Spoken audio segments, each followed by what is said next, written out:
Maganda po makikita natin sa maiksing video na ito. Nakakatuwang makita na ganito po pala kaganda ang pakikisama ng team ni Kai sa kanya.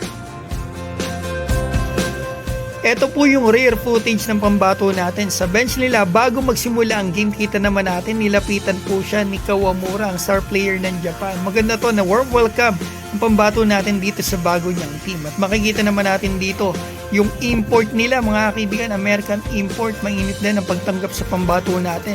So yung mga local din lumapit din sa pambato natin, tumapik, yumakap, mga kaibigan. At eto, after the game na to, naku po sila mga kaibigan, ni-announce natin yung best player of the game or MIP.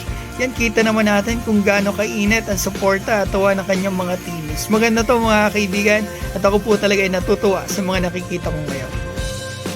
May game po si Kai ngayong araw mga kaibigan. Abangan po natin at suportahan po natin yung kababayan natin. Maraming salamat po sa inyo.